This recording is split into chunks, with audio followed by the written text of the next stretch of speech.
Halo, Assalamualaikum warahmatullahi wabarakatuh. Perkenalkan, nama saya Surya dengan NIM 220426, kelas R1 Fakultas Ekonomi dan Bisnis, Prodi Manajemen. Di sini saya akan sedikit memaparkan atau menjelaskan materi yang pernah saya pelajari untuk memenuhi tugas UTS MPRAT dari ekonomi yang diampu oleh Bapak Muhammad Teguh Setiadi SE MM CPM CMC. Baiklah, langsung saja saya di sini akan memaparkan di mana materi yang pertama yaitu ilmu ekonomi dan ruang lingkup, materi kedua perkembangan teori ekonomi, materi ketiga elastisitas permintaan dan penawaran, materi yang keempat teori perilaku konsumen, dan materi yang kelima teori produk biaya dan penerimaan, dan materi yang terakhir yaitu teori produksi dan kegiatan perusahaan. Baiklah, langsung ke materi yang pertama saja yaitu ilmu ekonomi dan ruang lingkup, di mana ilmu ekonomi adalah studi tentang bagaimana masyarakat mengalokasikan sumber daya yang terbatas untuk memenuhi kebutuhan yang diinginkan yang tidak terbatas. Ruang lingkup ilmu ekonomi juga meliputi berbagai aspek, di antaranya yang pertama ekonomi mikro, yang kedua ekonomi makro, dan yang ketiga atau yang terakhir yaitu ekonomi internasional. Ekonomi mikro ialah ekonomi di mana menganalisis bagaimana harga dan kuantitas dipengaruhi oleh kekuatan pasar, permintaan, penawaran, dan faktor-faktor lainnya. Dan ekonomi makro ialah memfokuskan pada ekonomi secara keseluruhan dan menganalisis faktor-faktor yang mempengaruhi perekonomian secara agregat. Dan aspek yang terakhir yaitu ekonomi internasional, di mana mempelajari perdagangan internasional, kebijakan, perdagangan neraca, pembayaran nilai tukar, dan dampak globalisasi terhadap ekonomi nasional. Jadi, ruang lingkup ilmu ekonomi sangat luas dan melibatkan berbagai aspek kehidupan manusia. Ilmu ekonomi membantu kita memahami bagaimana keputusan ekonomi diambil, bagaimana pasar beroperasi, dan bagaimana kebijakan ekonomi dapat mempengaruhi kesejahteraan masyarakat. Lanjut ke materi yang kedua yaitu perkembangan teori ekonomi, di mana perkembangan ilmu mengalami banyak perubahan sepanjang sejarahnya, dan ada beberapa poin penting dalam perkembangan ilmu ekonomi. Yang pertama yaitu fisiokrasi, dan yang kedua yaitu ekonomi pembangunan. Fisiokrasi yaitu di mana pada abad ke-18 para fisikrat memperkenalkan konsep bahwa kekayaan suatu negara berasal dari sektor pertanian. Mereka juga menganggap bahwa alam adalah sumber utama kekayaan dan bahwa pemerintah harus membiarkan pasar beroperasi tanpa campur tangan. Dan yang kedua itu ekonomi pembangunan, di mana bidang ekonomi pembangunan berkembang dengan fokus pada pertumbuhan ekonomi dan pengentasan kemiskinan di negara-negara berkembang. Ekonomi pembangunan juga mencoba untuk memahami faktor-faktor yang mempengaruhi pertumbuhan ekonomi dan mencari solusi untuk mengatasi ketimpangan ekonomi. Sejarah perkembangan ekonomi, di mana sejarah perkembangan ekonomi itu mencakup berbagai periode dan peristiwa yang mempengaruhi cara manusia mengorganisir dan mengelola sumber daya ekonomi, mulai dari zaman kuno, klasik, revolusi, bahkan modern. Sekarang, perkembangan ekonomi terus berlanjut dengan munculnya tren baru seperti digital, ekonomi berbagi, dan berkelanjutan. Sejarah perkembangan ekonomi mencerminkan perubahan sosial, teknologi, dan politik yang mempengaruhi cara kita memahami dan mengelola sumber daya ekonomi. Baik, kita lanjut ke materi yang ketiga, yaitu elastisitas permintaan dan penawaran. Elastisitas permintaan dan penawaran adalah konsep penting dalam ekonomi yang mengukur sejauh mana perubahan harga dan faktor-faktor lain mempengaruhi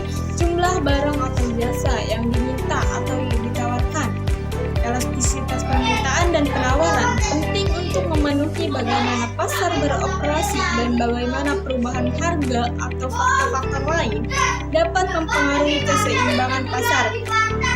Elastisitas yang tinggi menunjukkan bahwa pasar lebih responsif terhadap perubahan, sementara elastisitas yang rendah menunjukkan bahwa pasar kurang responsif. Baik, langsung ke pengertian dari kedua elastisitasnya saja. Yang pertama itu elastisitas permintaan, yaitu suatu alat atau konsep yang digunakan untuk mengukur derajat kepekaan atau respon perubahan jumlah atau kualitas barang yang dibeli sebagai akibat perubahan faktor yang mempengaruhi.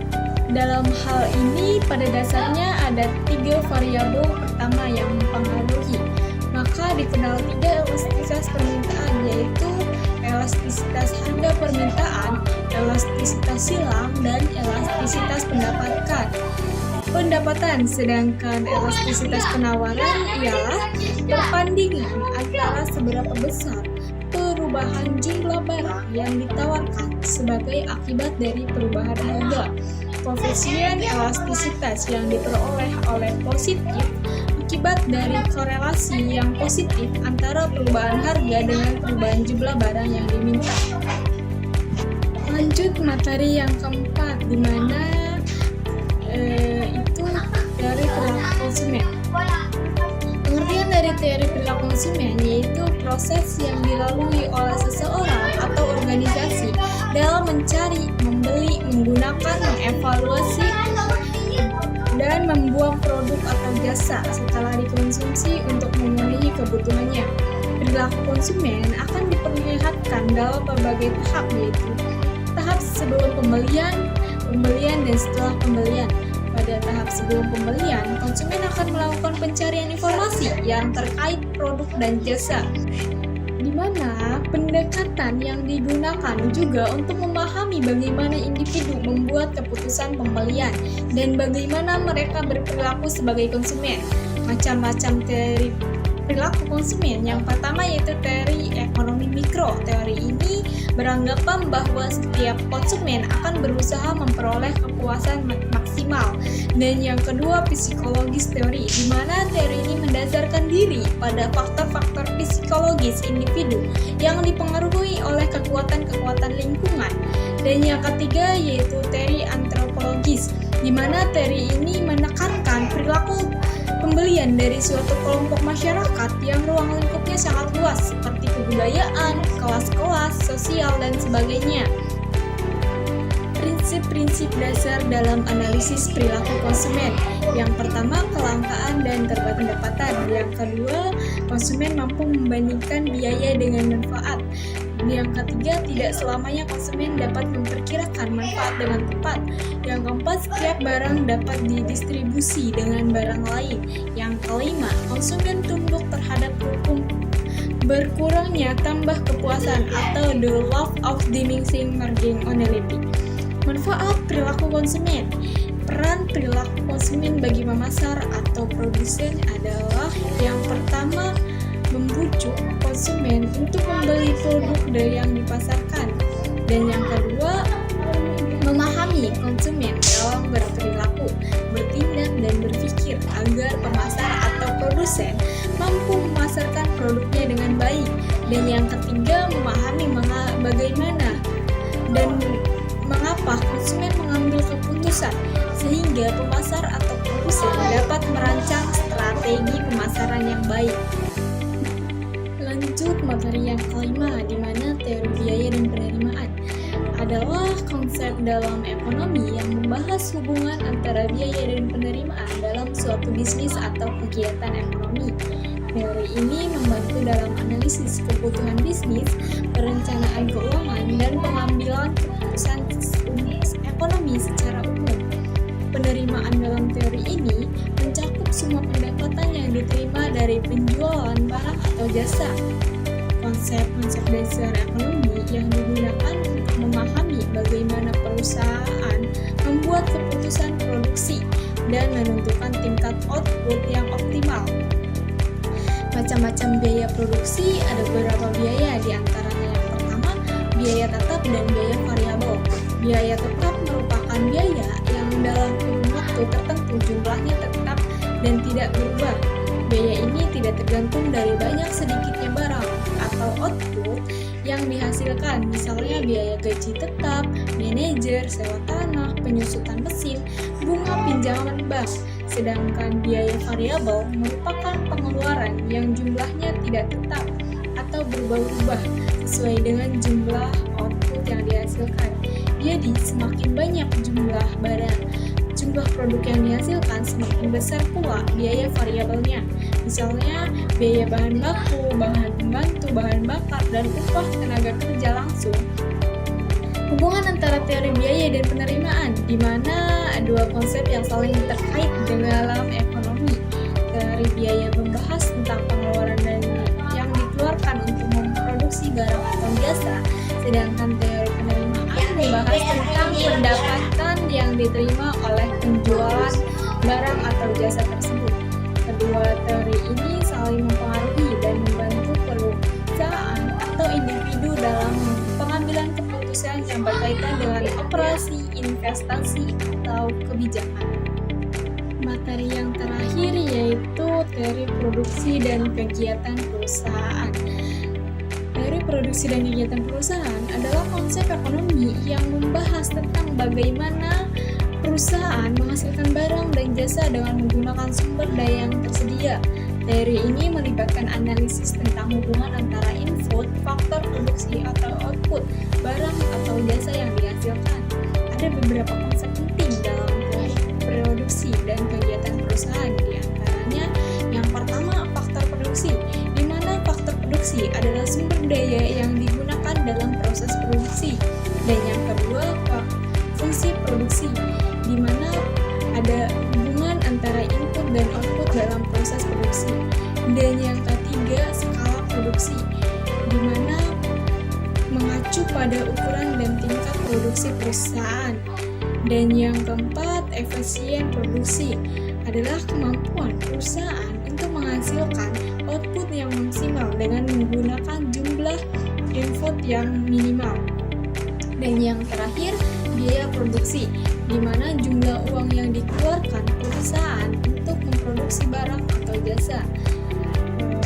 Baiklah, jadi untuk kesimpulan dari keenam materi itu bisa disimpulkan, materi pertama itu ilmu ekonomi adalah studi tentang bagaimana masyarakat mengalokasikan sumber daya yang terbatas untuk memenuhi kebutuhan dan keinginan yang tak terbatas. Dan materi yang kedua itu perkembangan teori ekonomi, di mana teori ekonomi telah mengalami perkembangan sepanjang waktu. Dengan teori ekonomi terus berlanjut untuk memahami fenomena ekonomi yang kompleks. Dan materi yang ketiga elastisitas permintaan dan penawaran, di mana konsep yang digunakan untuk mengukur responsivitas permintaan atau penawaran terhadap perubahan harga atau faktor-faktor lainnya. Elastisitas permintaan dan penawaran juga mempengaruhi harga, volume penjualan, dan pendapatan perusahaan. Dan materi yang keempat itu teori perilaku konsumen, di mana teori tersebut mempelajari bagaimana individu membuat keputusan konsumen berdasarkan preferensi pendapatan, harga, dan faktor-faktor lainnya. Teori ini melibatkan konsep utilitas, preferensi, kurva independen, dan kurva permintaan. Dan materi yang kelima, teori biaya dan penerimaan, di mana membahas tentang bagaimana perusahaan menghitung biaya produksi dan menghasilkan penerimaan. Teori biaya dan penerimaan membantu perusahaan dalam mengambil keputusan tentang tingkat produksi, harga jual, dan keuntungan. Dan materi yang terakhir adalah teori produksi dan kegiatan perusahaan, di mana membahas tentang bagaimana perusahaan menghasilkan barang dan jasa dengan menggunakan faktor produksi yang tersedia. Teori produksi dan kegiatan perusahaan juga membantu perusahaan dalam mengoptimalkan produksi, mengelola sumber dengan efisien, dan mencapai tujuan keuntungan. Itulah materi-materi yang telah saya paparkan. Kurang lebihnya mohon maaf. Wabillahi taufiq wal hidayah. Wassalamualaikum warahmatullahi wabarakatuh. Assalamualaikum warahmatullahi wabarakatuh. Perkenalkan, nama saya Aslia dengan NIM 2204226, kelas RA1 Fakultas Ekonomi dan Bisnis, Prodi Manajemen. Di sini saya akan melanjutkan materi yang sudah saya sampaikan pada video sebelumnya tentang LMK Ilmu Ekonomi yang diampu oleh Bapak Teguh Setiadi SMM. Baik, langsung ke materi yang pertama, yaitu struktur pasar. Pasar adalah suatu sarana yang di dalamnya ada unsur penjual dan pembeli, baik itu pasar tradisional, pasar modern, dan banyak lagi macam bentuknya.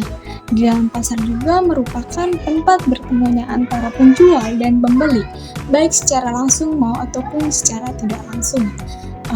Kebanyakan pasar yang ada merupakan pasar pembeli dan penjualnya langsung, tapi banyak juga pasar yang antar penjual dan pembelinya berhubungan secara tidak langsung. Fungsi pasar, ada beberapa fungsi pasar. Yang pertama itu alokasi sumber daya, yang kedua penentuan harga, yang ketiga kompetisi, yang keempat distribusi pendapatan, yang kelima informasi, yang keenam fleksibilitas, yang ketujuh stabilitas ekonomi.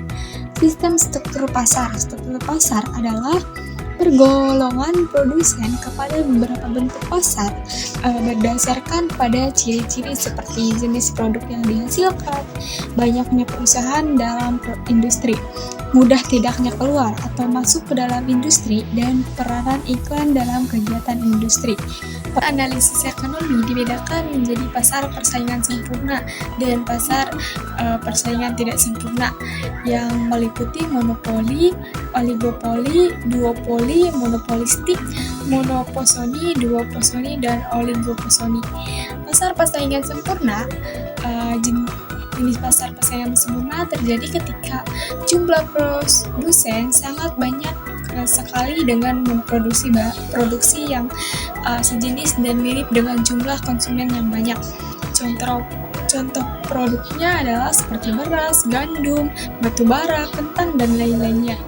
Pasar persaingan tidak sempurna, yang pertama itu pasar monopoli, adalah suatu bentuk interaksi antara permintaan dan penawaran di mana hanya ada satu penjual atau produsen yang berhadapan dengan banyak pembeli atau konsumen. Yang kedua itu pasar oligopoli. Pasar ini suatu bentuk interaksi permintaan dan penawaran di mana terdapat beberapa penjual dan produsen yang menguasai seluruh permintaan pasar.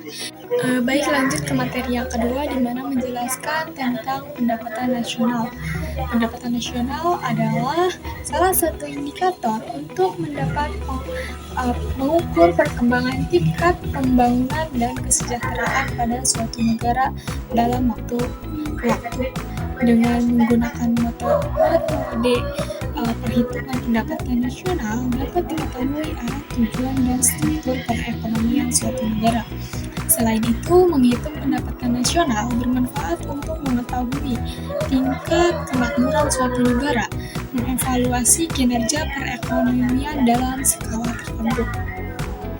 Konsepan pendapatan nasional dapat dibagi menjadi beberapa kategori.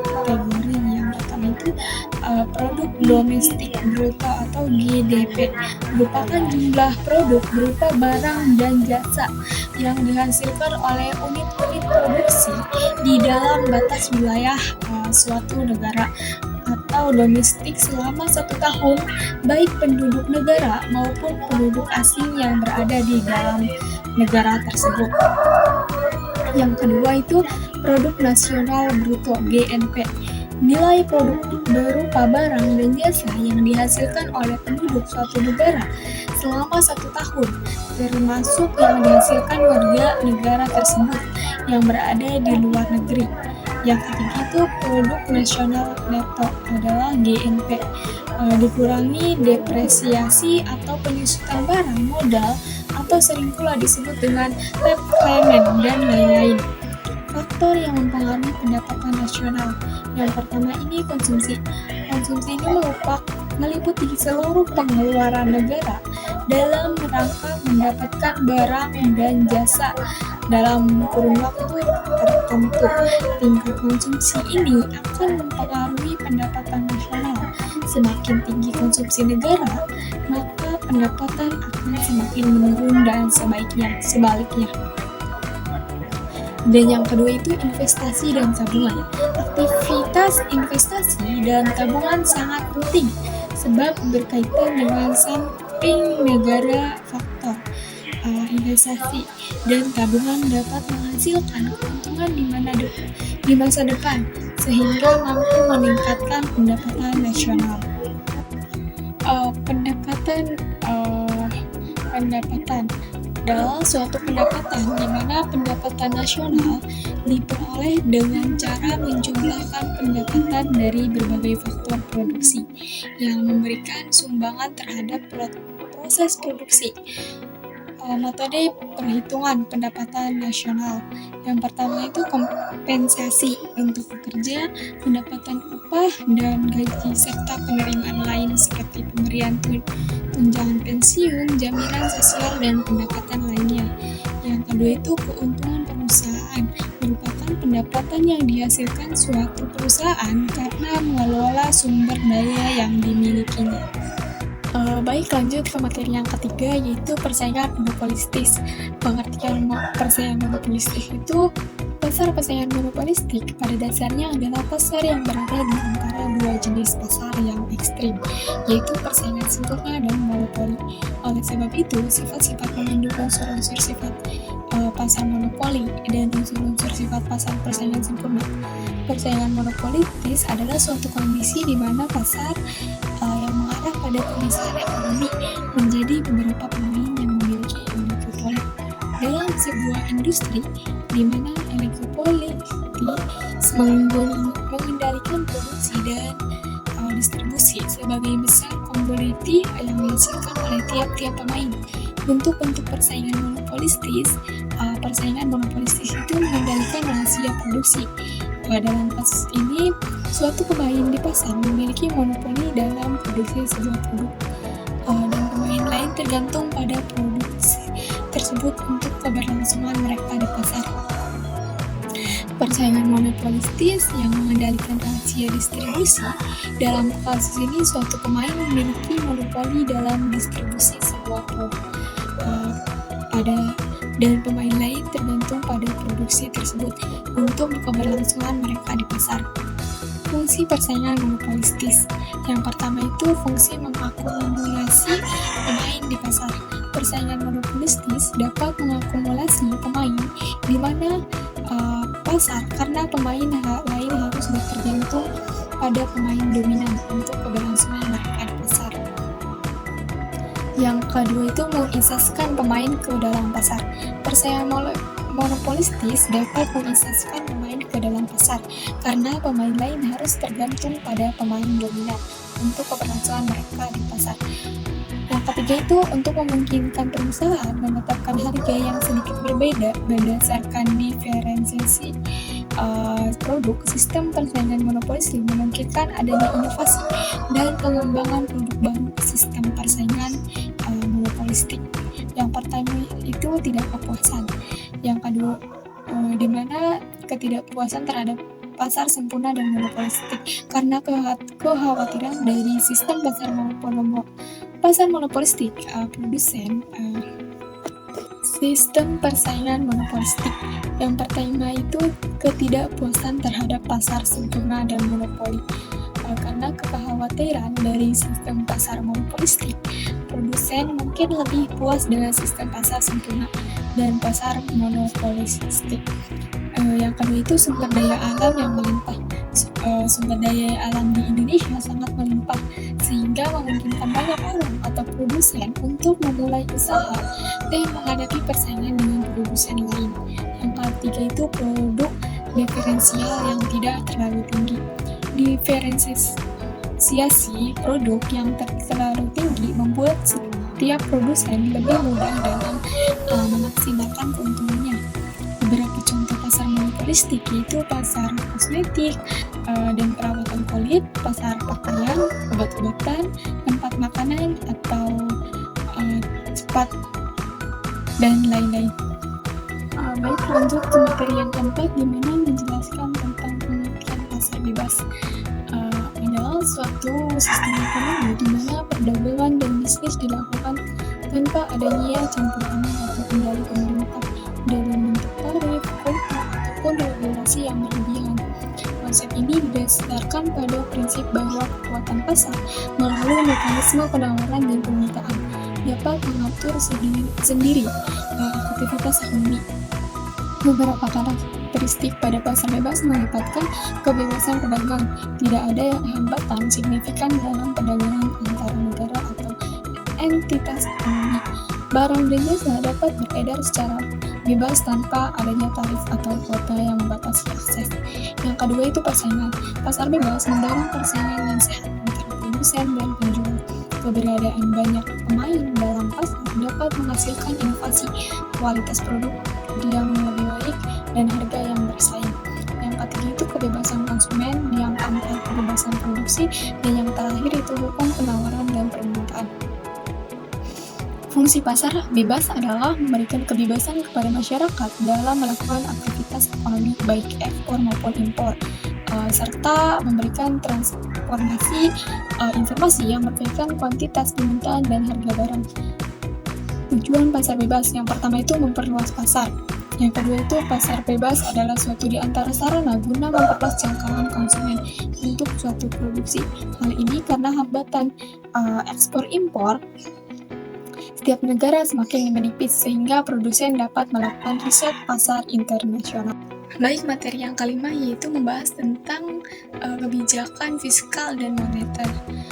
Kebijakan fiskal adalah suatu kebijakan ekonomi yang dilakukan oleh pemerintah dalam mengelola keuangan negara untuk mengarahkan kondisi perekonomian menjadi lebih baik, yang terbatas pada sumber-sumber penerimaan dan alokasi pengeluaran negara yang tercantum dalam APBN.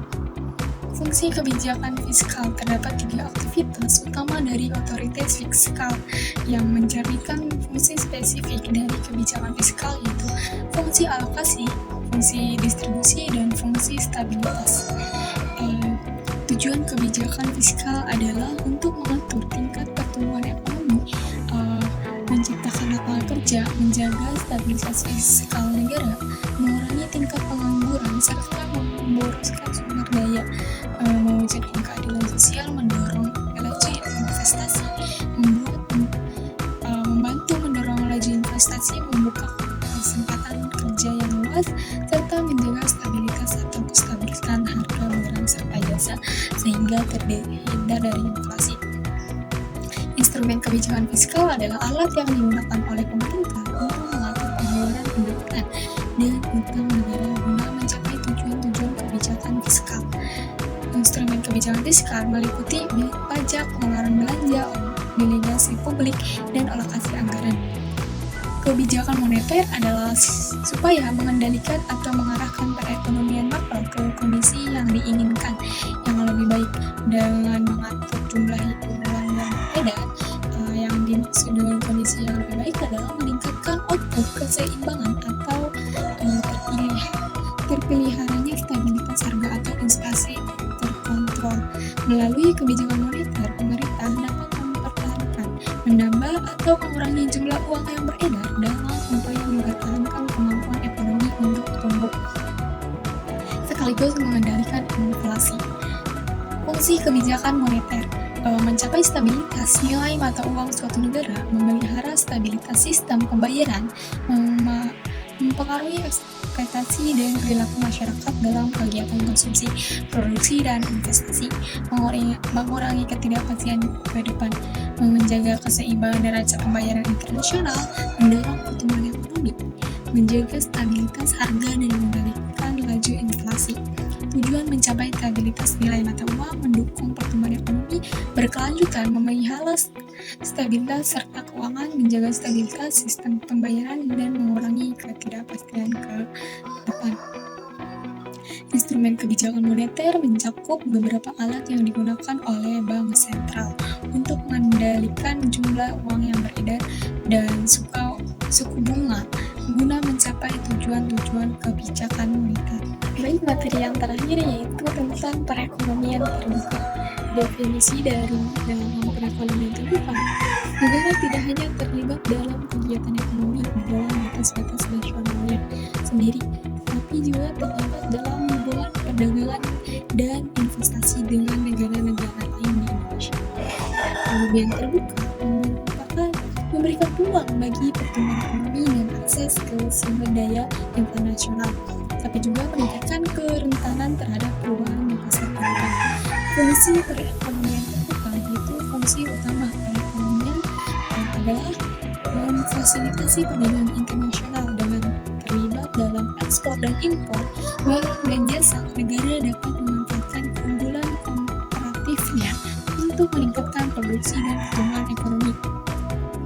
Perekonomian terbuka memungkinkan aliran modal internasional, investasi langsung, portfolio investasi dan sumber daya keuangan dapat bergerak secara bebas antara negara-negara, memberikan kesempatan untuk diversifikasi portfolio dan akses terhadap modal yang lebih besar.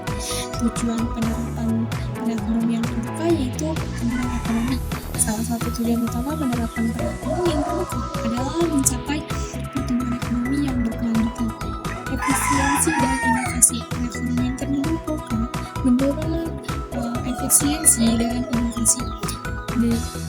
Verifikasi ekonomi terlibat dalam perdagangan internasional dan memungkinkan negara untuk berverifikasi struktur ekonominya. Dampak globalisasi dan tantangan. Yang pertama itu peran perekonomian terbuka. Dalam globalisasi perekonomian terbuka memegang peran integral dalam mewujudkan globalisasi dan melibatkan integrasi ekonomi dan sosial antara negara-negara di seluruh dunia. Selain perdagangan internasional, peran modal internasional menjadi landasan utama. Yang kedua itu tantangan yang dihadapi dalam menerapkan perekonomian terbuka. Salah satu tantangan utama perekonomian terbuka adalah vulnerabilitas terhadap fluktuasi ekonomi global. Perekonomian terbuka terhadap salah satu tantangan utama perekonomian terbuka. Yang pertama itu salah satu tantangan utama perekonomian terbuka yaitu vulnerabilitas terhadap fluktuasi ekonomi global. Perekonomian terbuka rentan terhadap fluktuasi ekonomi global, terutama dalam konteks nilai tukar mata. Mungkin hanya itu penjelasan dari keenam materi yang bisa saya jelaskan. Kurang lebihnya mohon maaf. Wabillahi taufiq wal hidayah. Assalamualaikum warahmatullahi wabarakatuh.